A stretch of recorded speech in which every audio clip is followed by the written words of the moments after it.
Pues muchísimas gracias por vuestras presentaciones y ya. Thank you for your presentations. Okay, we will have the last roundtable about safer infrastructures. Jose Diaz, please come up to the stage.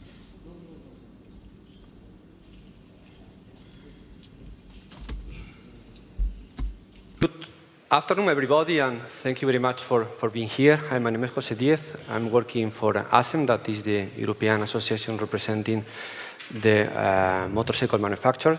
And on behalf of organizations, I would like to congratulate ANESDOR and DGT for the organization of this event, that to us is a very unique event because I mean, you bring all together all the different players in the sector. So we encourage DGT and ANESDOR to keep working together, and from our side, from Brussels, you have our support for anything that you need. This session is going to be, I think, like one of the most, the third leg of the road safety is going to be focused on the infrastructure. We're going to be try to be very efficient in time, because especially we are as well before lunch break. Road safety is a very important element to me because of different elements. The first one is an external actor, it's an external element, so needs further collaboration with the vehicle and the user. Secondly, it's about the road network. I mean, only in Europe we have more than 5 million kilometers of paved road, and those roads are managed not only at national level, but we have at regional and at local. So we need like a further collaboration between the authorities. And a third reason is a personal one, if you allow me, because before working for ASEM, I've been working for the European Road Federation, and I've been working with some of the organizations that are present here, the Region of Madrid, PRC, or EuroRAP and iRAP. So now that I'm working for the vehicle, so I'm looking forward for further collaboration with you in the future. So I will not lose more time. I want to focus now on the panel itself. So I'm going to introduce briefly the four speakers that you can please already join us. The first speaker is Carmen Plaza. She's the current Deputy Director for Road Safety and Road Sustainability at the Region of Madrid. She's working directly at the Department of Infrastructure and Transport, and her career has been focused on the road maintenance, mobility, and safety. And one of her milestones, or the current project that she has, is to deploy a safety management system in the region of Madrid, promoting the use of new technologies, especially focused on safety features. So, Carmen, please. You can join us. James Bradford, he's the Global Technical Director at iRAP, the International Road Assessment Program. He has a key role within the organization because he's responsible to ensure the highest quality standards for the iRAP protocol and the assessment of the road infrastructure. In addition to his work and his assignments and iRAP, he's as well a member of the TRB, it's the Transportation Safety Management System Committee. The third speaker is going to be Roberto Llamas. Roberto Llamas is going to offer a national overview of the road infrastructure. He's the current head of the road department within the ministry, Spanish Ministry on Sustainable Mobility and Transport. Under his responsibility, he's controlling more than 25,000 kilometers, and concretely, he's focusing on the road safety management system and the different assessment and ranking of safety in the national road network. In addition, he's an active person at PRC, that is the World Road Association, and he will have a very important mission that is going to be the transposition of the new RISM, Road Infrastructure Safety Management Directive, that focus, one of the elements is going to be the motorcycles as vulnerable road users, and he will explain us. On our fourth speaker, Last but not least is Martin Winkelbauer. He's working at the Austrian Road Safety Board. He's an expert for accident reconstruction. Regarding his background, he's a mechanical engineer from the Vienna Technical University, and he has more than 30 years of experience in road safety, covering different elements. And when we're talking about the motorcycle safety, he has focused on the research on ABS systems. They designed the test for moped riders, and as well that implemented nudging elements for rider safety on rural roads. So with any further delay, we will start with María del Carmen, and he will offer us the vision of the road infrastructure of the region of Madrid. The floor is yours.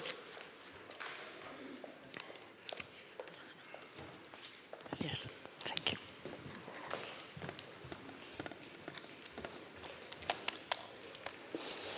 Buenas tardes, yo creo. Good afternoon.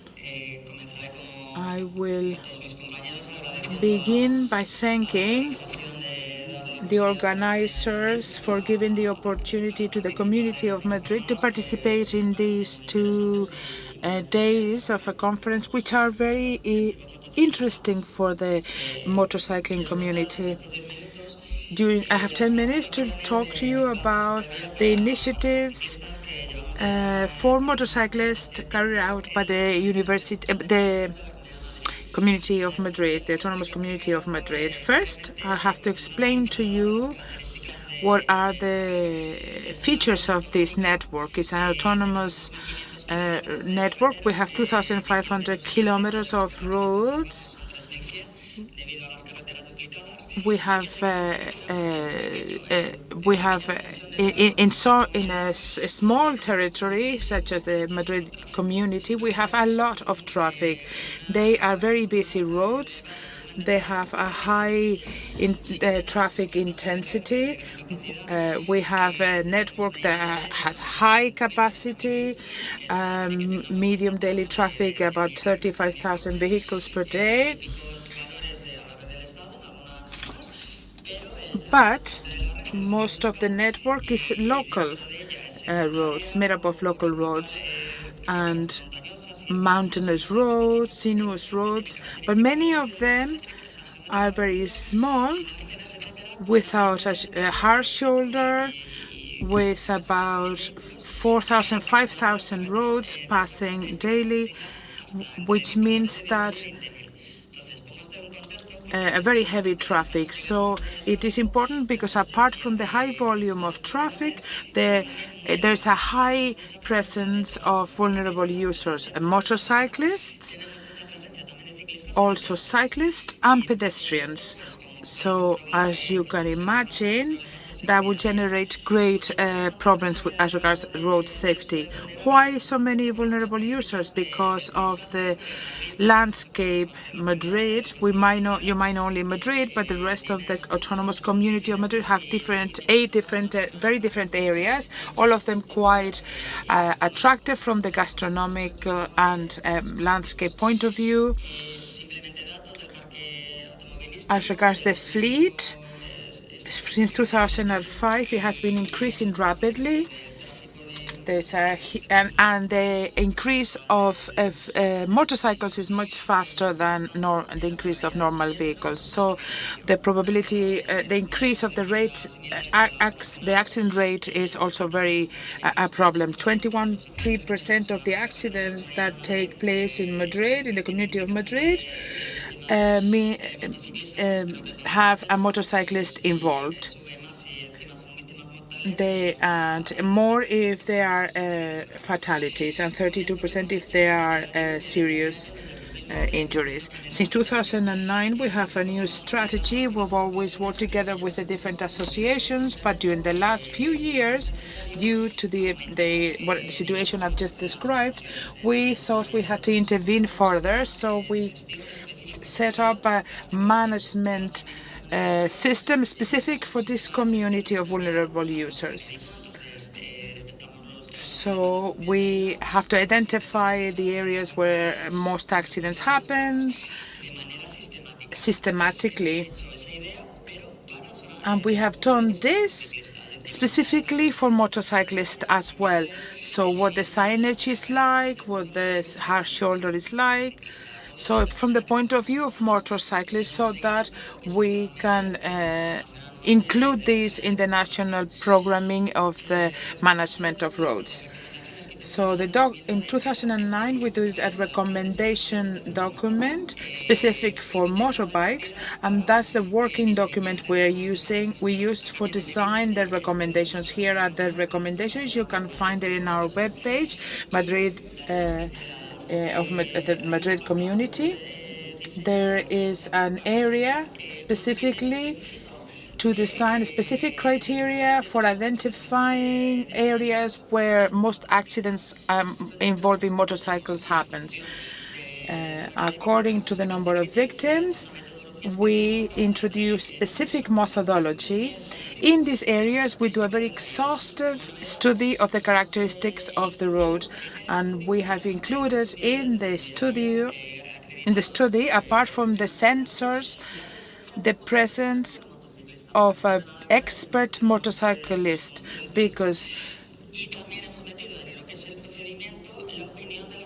and we're taking that into account, and the opinion of the associations of motorcyclists, etc. People who are represented here today, because they give us perspectives that are different. As engineers, we study from one perspective, but that is different from that of the drivers and the motorcyclists. Another element is monitoring and inspections. We cannot carry them out in all of the network, but we do carry them out in the specific areas where they are specifically problematic. And we update the information every 5 years, and we set up a procedure whereby we carry out studies. So in Annex 1 and Annex 2, you can see the parameters we take into account. During those inspections, we determined areas to be improved while maintaining the road, and there are other points that we find that are very important, other elements, and then the areas where the highest number of occurrences of motorbikes coming off the road happen.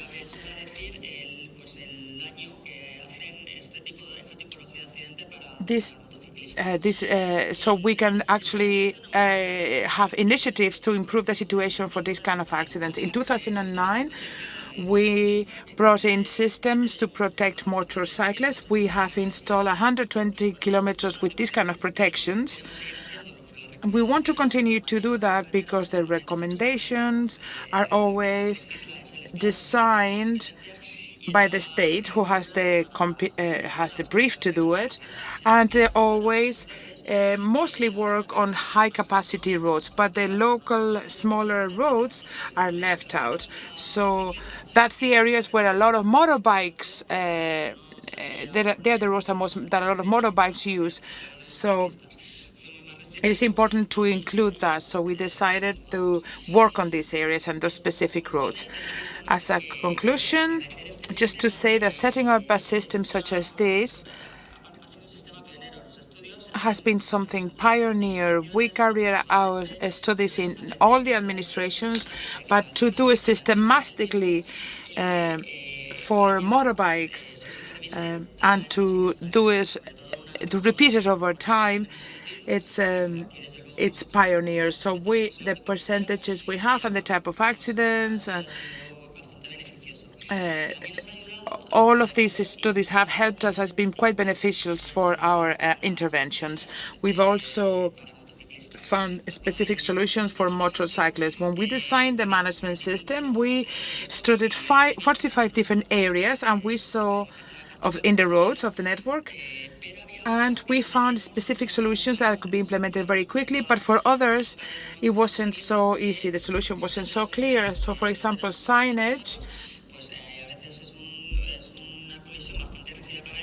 is something that motorcycles can crash against, for example. So we consider the kind of materials of the signage, of the posts. And with a strategy of road safety, which will be approved this year in the autonomous community of Madrid, we've set up a working group, permanent working group for motorcyclists, and all the different research areas will be considered there, and they will have an input in the system. And the other element is cooperation with the motorcycle users. We can all together then improve the situation and reach the best solution. And I just wanted to finish with this photograph and say that road safety is a shared responsibility. Infrastructure is the most difficult thing to change. When the roads infrastructure was designed, motorcyclists weren't involved, so the roads are thought out they're planned with cars in mind. So we think that responsible driving by car drivers is also fundamental, because the roads are not competition circuits. They're not. They're everyone's. They're for everyone, and we have to all of us work together to reduce the number of accidents. So, from the region of Madrid to the world, I mean, now James will offer us a global perspective about the assessment of the road infrastructure, and we will take some elements about the motorcycles as vulnerable road users. So, James, please. Brilliant. Thank you very much. So for those who haven't heard of iRAP or our European wing of EuroRAP, what we are is very similar to Euro NCAP, except for where Euro NCAP look at the vehicle and say, how does it contribute to protecting you in the event of a crash? We look at the road design and we say, how does the road design influence the likelihood of you having a crash? And what level of protection does it provide you in the event of the crash? So both two different angles there. One is reducing the chance of a rider or a vehicle occupant making a mistake, but also when they do make mistakes, how does the road protect them to make sure that severity crash is as low as possible? We've got two different ways that we make available for people to use around the world. One of those is crash risk mapping, so that's just motorcycles only in some countries. Before anybody actually has a crash on it, and looking at all those different road features and how they play together to influence that risk. And on this, typically we're most well known for our vehicle occupants star ratings, so that's things like cars and light goods vehicles. But it's also worth knowing that we also have motorcyclists as their own user group in there and their own distinct star rating, as well as bicyclists and pedestrians. So here's some examples from around the world. So where do these tools fit into the road life cycle? Because this is the biggest challenge we have with roads, is it has a long, long life cycle. You build a road and it's there for decades. And so what we've got is our crash risk mapping, very much looks at while you're maintaining the road and whilst it's opening and you're planning what to do next on your road. Whereas our star ratings actually go all the way from once you're building the road, saying, am I opening the thing? Has it been built correctly? All the way around to planning and what can I do differently in terms of getting my network right. In addition to the star rating, which is your individual road user risk, so it's what's my risk as I ride my motorbike down the road, we also do a fatality estimation, and that's the collective risk. What are all the motorcyclists' risk together on that network? And once you've got that, everybody's risk together, you can then do investment plans. What could we do differently? And what's the economics behind it? You know, what countermeasures can we build? And most importantly, how do we justify that and actually make sure we secure the investment from that, whether it's from private entities or whether it's from central government? We can then take that a step further And whilst it's in the design process, we can actually bring ourselves up as road designs in line with so many other manufacturing industries and say, how do we make sure we design it right first time? How do we make sure we design it for all road users, that we don't end up with a car-centric road, that actually it thinks about all the users and what the potential is on that road. And actually weaving that also in there with road safety audits. So actually giving them a lot more strength to say, these are the kind of things that you can do, and this is the impact it'll have in terms of fatalities. So where has that data been collected around the world so far? So you can see all these blue lines. This is where the star ratings have been done across the world. Bear in mind that actually iRAP, we don't particularly collect the data. We did in the early days to actually help people understand how to do it. But this is now all being done through suppliers. So this is where a road authority or development bank goes, I want to look at my network, and then they'll actually contract a supplier to go and collect that data and then put it into the free-to-use iRAP tools. So for the majority of these road networks, we'll also have the motorcycle star ratings. So you can start looking at that and saying, well, how are roads performing around the world? Yeah, where are the fatalities happening, or where they will happen in the long run? We've then taken a sample of that data that's really, we've looked into it and make sure it's really strongly valid and put it into what we call the Road Safety Insights Explorer. So this is available on the iRAP website. And I'd encourage you to go and look at that data. It's really, really rich, and you can actually start digging into it and understanding some of the stories of what's going on around the world. You can put all the different filters on it. So where we were talking about earlier about what's the difference between male and female risk, what's the difference between different area types and income levels or different countries. So if this is an example where you can look at some of the other ones where I've actually filtered it down to Spain. You can see the potential crash types that will be likely to be coming out based on relationships that we've seen in other countries and what their effect on the economy would be. Likewise, how the roads that have been assessed in Spain performing, but also the business case. A lot of this comes back to the money. Can we justify spending it, especially in these times at the moment where we've got all these economic crises? Often roads are seen as the one of, well, we'll delay that, we'll do that later on. But actually, if we can turn around and say, well, you're getting a return ratio of 5 to 1 or whatever it might be for your country, suddenly the politicians start listening and going, oh, it's not something we can delay. We can have really fast benefits. So the process we go through is this. But the one I want to really draw attention to today is this stage later on that we've really recently added, which is a user-defined investment plans. And this is where we've built a tool for the road engineers to actually take the model-created investment plans and customize them. Say, okay, so you're suggesting a crash barrier here. Well, actually, I want to put a motorcycle-friendly crash barrier in here or a much wider runoff zone. And they can actually understand the impact of that on their network.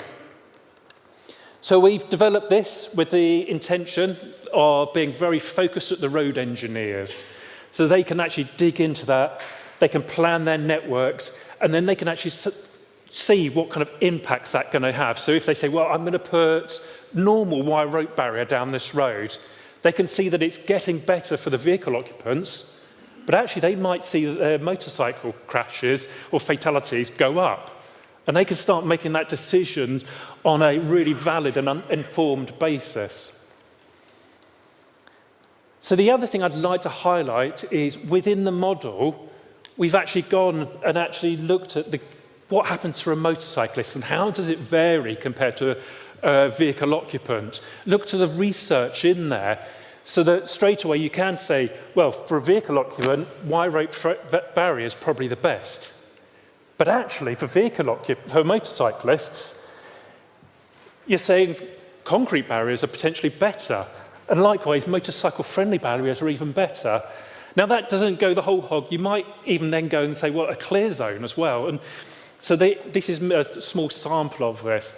But this is another area we want to challenge the research industry and say there's so much more we can do. It's not just about analysing vehicle data. Let's look at motorcycles, how they perform. Likewise, let's look at trucks. And especially as our vehicle fleet changes and we're getting much more heavy vehicles and SUVs and electrified vehicles coming along. How are these changing in our countries? And should we be adapting these? So where I wanted to leave you with is, what can you do with the iRAP tools in terms of motorcycles? Well, the very first one is you can use your star ratings for policy.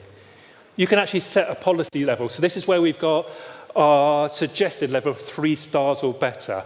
So that's almost like your minimum base level of safety. And you can then adopt that and put that very much across your whole network. You can then take that a stage further as a road authority, and you can look at which roads do I upgrade first. And this is where the fatality estimation is really strong, because it actually helps you prioritise. So it might say, well, this road here that's 3-star already is a higher priority because you're getting more fatalities on it, but at least it's showing you where that priority is. And then finally, it's the economics behind everything. The ability to really dig into it and say, if I build this road like this, what's the benefit to the economy? Being able to take that to the economists in the country and say, this is why we need to be investing on infrastructure, and this is how it's going to impact the people in the country. So you notice that these are all different languages almost for different audiences. And that's a real benefit of iRAP, as it draws all of those together to allow people to speak to different audiences. Thank you very much.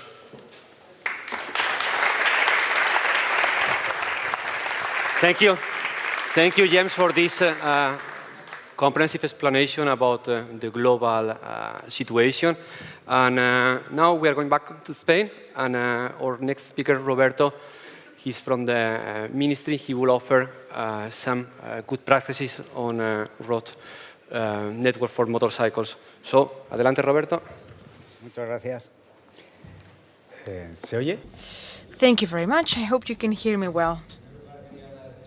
First of all, I would like to thank the organizers for inviting the Ministry of Transport and DGT at this event, which is devoted to road safety for motorcyclists. First of all, I would like to set the context for all our international guests. The Ministry of Transport is only managing 15% of the whole road network that we have in Spain. But this is the network through more than 50% of the traffic volume circulates. It is true that in the specific case of riders, approximately 1.5% or something less. So as you can see, this is a very, very low percentage. They drive through our roads. We are talking about high-quality roads. They have been designed for long-distance itineraries. And as I said, half of the roads that we manage are highways. So we are talking about high-capacity roads. This very low percentage of riders that drive through our roads doesn't prevent us from being concerned about this category. That's why we have implemented different rules and initiatives to try to reduce the injuries from this category. I would like to give you a snapshot, but I will begin by the end. So I want to talk first about what's our current policy and what's our direction at the Ministry of Transport when it comes to riders and in general when we talk about driving through our network.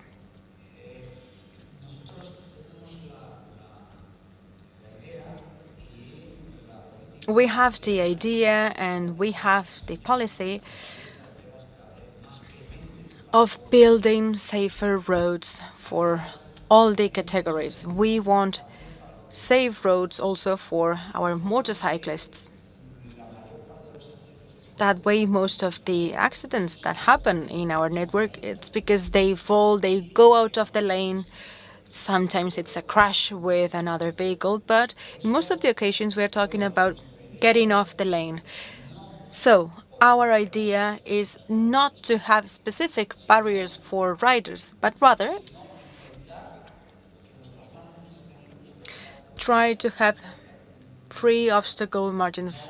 That way, if a rider falls, they won't have serious injuries. Here you can see some examples of the initiatives that we have implemented.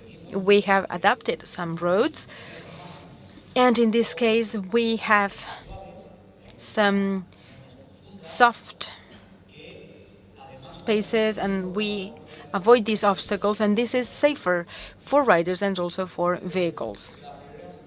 So as you can see, our #1 priority is to eliminate these obstacles that are close to the road. But sometimes, it's not possible due to the space or due to the financial restraint. So that's why we need to implement other traditional measures, which at the same time are also effective. And for that, we have evolved with the technical requirements and with the regulation. Now we have identified where we see the main risks. We want to be proactive, we want to avoid the accidents, and we want to see which are the geometrical characteristics of a road whereby the risk is higher. This has evolved. Now we have different criteria. Here you will see different rules from 2004. This was then updated in 2008. This was also updated in 2014, and now we're going through an update phase.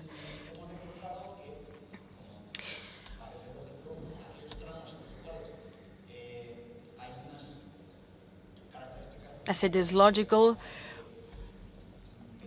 when the geometrical characteristics make it more difficult and make it more likely to have risks, in that case, it will be more likely for the rider to fall. So we are implementing these criteria in the new roads, and we are also doing it through security inspections. This is being implemented little by little, and in fact, last year we put this in more than 15,000 square meters. Something I would like to highlight here is that Spain has been pioneer, and more specifically, the Ministry of Transport has been pioneer because we have standardized a test for the motorcyclist protection systems. This is like a kind of fetch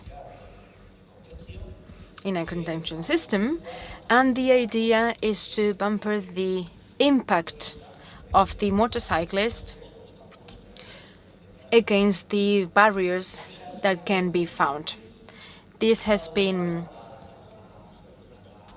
proven already, and here we have the standard 1317 and 135900. If we want to have a specific protection system, they need to comply as well with the general standard, which is for full European compliance, which is the 1317 standard. In Europe, we do not have a regulation, rather those are recommendations based on the Spanish tests, but this is not compulsory, and we think that the European standard should focus on this effort. As I said before, apart from the proactive measures that we are slowly implementing and that we will be implementing in the upcoming year, we will be doing some safety inspections, which are based on the directive principles that was approved some time ago. Here we identified the sections where we can see an accumulation of riders. We have already established methodology. It is objective, homogeneous, and rigorous.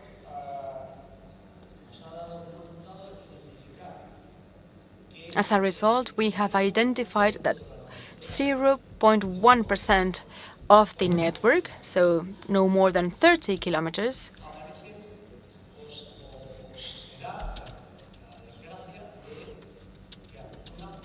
there is an accumulation of approximately 30% of casualties. 50% are serious injuries and 15% are soft injuries. So therefore, in 25 roads, what we've done is first to indicate some specific signs. We have also been reviewing the sections, the stretches of the road, and we have been reviewing the branches where there are some bends, and in case this wasn't installed, these protection systems were installed, we have been doing specific inspections to implement some complementary measures. We have been doing these signals that you can see here in these slides, both in conventional roads and in high-capacity roads.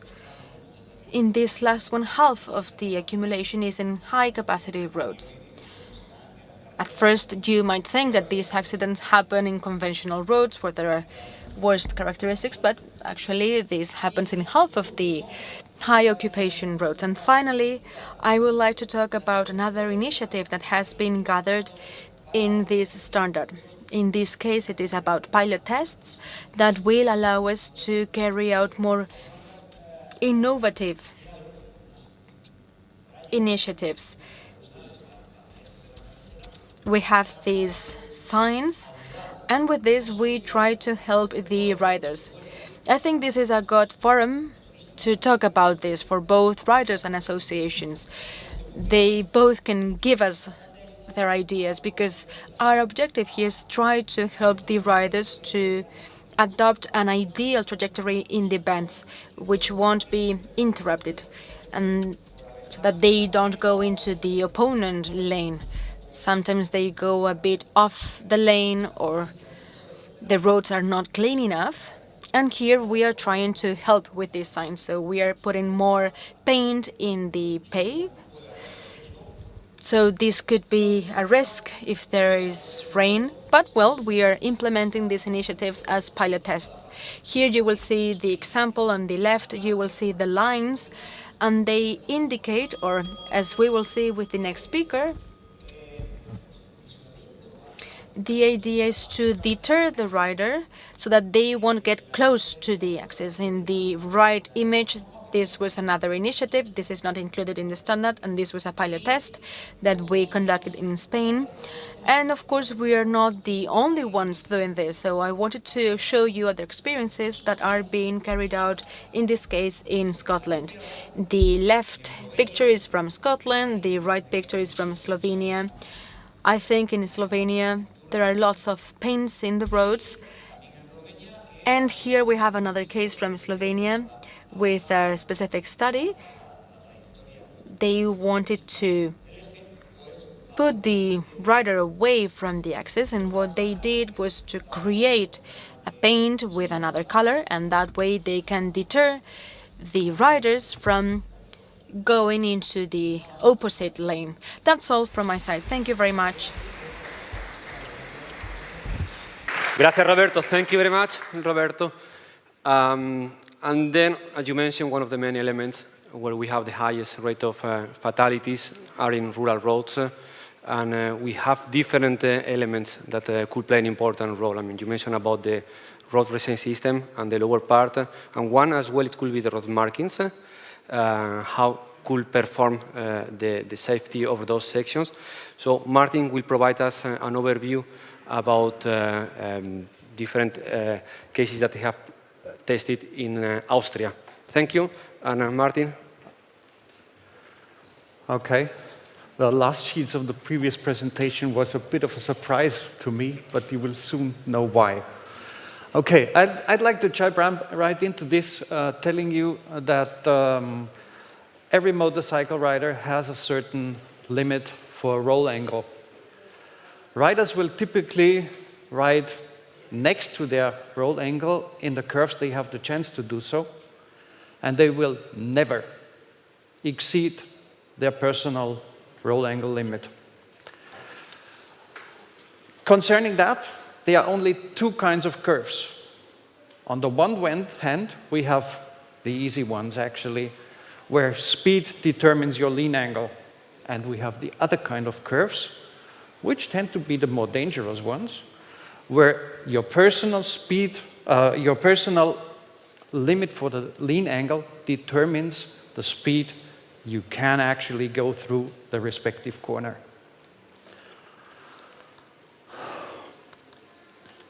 So then we ask ourselves, what are the typical crashes? If a person exceeds or rides next to its personal speed limit. So what we typically see is not crashing into oncoming traffic. What we definitely see is riders running off the road, and as we know from a study from Australia, half of them still sitting on their bikes, running into guardrails. So it's not crashing the oncoming traffic. However, as you can see on that, the problem is if you manage to avoid the oncoming traffic, the corner you then have to ride is closer than the previous one. And as I told you, riders never exceed their personal limit for roll angle. But what you definitely need would be more roll angle. And you don't have that, and this is why they exactly run off the road. So how can we avoid that? But before we look at that, we look at types of motorcycle riders. This one, definitely too fast. It was no problem with the roll angle limit.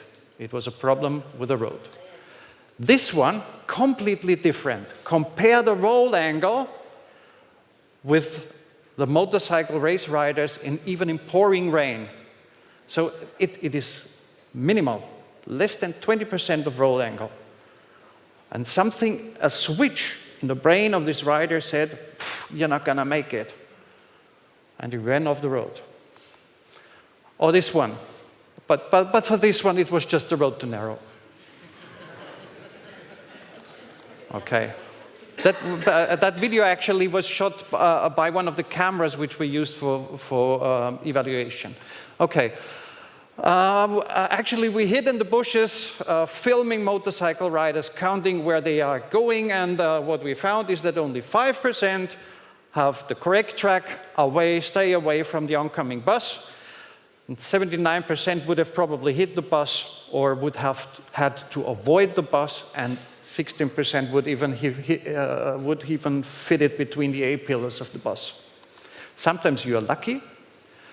This is no photoshopping, this is a right term, but we were lucky. The rider there was the instructor. So, what can we do about it? Actually, we know that, well, the sentence actually is not true. It is not true that riders don't like road markings, but they don't like to go over. So we decided we paint the road markings where we don't want the riders to go. In several curves, we wanted to know whether this is suitable to change trajectories, and our first attempt in 9 curves in 3 different Austrian regions was yes. We are able to change trajectories with road markings along the center line. We are able to change the trajectories of a wide range of riders. So that was an attempt right after painting these markings to the... Actually, we are not painting them. It is sheet material, and we glue it to the floor. So we did a second evaluation 3 years later, because you need a little bit of time to have enough crashes there to do a before and after study. And what we have learned in this second evaluation is that the markings even worked better in terms of changing the trajectories, and we could tell that where previous to installing these markings were 16 crashes, afterwards only 7. So that could be something like a 50% decrease. Not that much, and by far too few to have significant information. We started exporting the thing to Luxembourg. And they had the same very good results. Of course, nothing about crashes so far, but they have the same results, more or less the same very positive results in terms of changing trajectories. So they were able to keep our riders away from the center line. You know this picture already? The same worked in Slovenia, where they still have the road races, but they take place on the own lane of the rider. They're still racing there, but it's not that dangerous actually anymore. Then something quite funny happened. The Austrian region of Tyrol asked us to do something about the motorcycle crashes they have. They have very many people from abroad crashing there and dying on their roads. They don't want that. They said, do something, but do it now. We want immediate impact. So painting road markings is quite easy a task. So what I did is use our crash analysis tool to find out the dangerous curves, go there, paint the road. 3 years later, we wanted to know what is the impact to crashes. We went back to the same 19 curves. We had an analysis where there were 6.5 slight and severe injuries and almost a bit more than a half fatality per year. In the after period, it was only 2 slight and 2 severe injuries. Now, the after period went through the corona pandemic, so you have to control for exposure. That's what we did. And in the end, we find 18% less crashes than before. And what we also found is that riders tend to experience these elliptic markings on the road as a particular information for them, only for them. You know, riders tend to, if you have a warning sign like dangerous curves on the next 10 kilometers, the higher the number, the better. Well, this is where I want to go. They do not take this information serious. But if you have these particular markings on the road, this is a sign for a rider. This is for you. For you, it's dangerous. It directly addresses riders, and they experience that way. Okay. That was about rural infrastructure. Of course, road markings are not everything for rural infrastructure. We also need predictable alignment. We need predictable friction. We need forgiving road signs, for instance, to place chevrons for highlighting the alignment of a road on a steel pole is not the wisest of things. Guardrails, best thing, take them away if you don't need them. At least retrofit them with motorcycle fit additional guardrails. And sum up all that in your own road design guidelines for motorcycles. So, a little bit back now, since I have a minute left, for if somebody would ask me for the cost of road markings, what would you estimate? Well, I tell you, for the cost of a single injury, we could paint the road for 100 years. For a fatality, it's 10,000 years. So this is rather effective. No, it's not only effective, it's also efficient. Yes? Well, that's all I wanted to tell you. Thanks for listening. Thank you. Perfectly on time. Thank you, Martin. Thank you, Roberto, James, and Maria del Carmen. From my side, wish you a good continuation and a better lunch. Bon appetit. And I think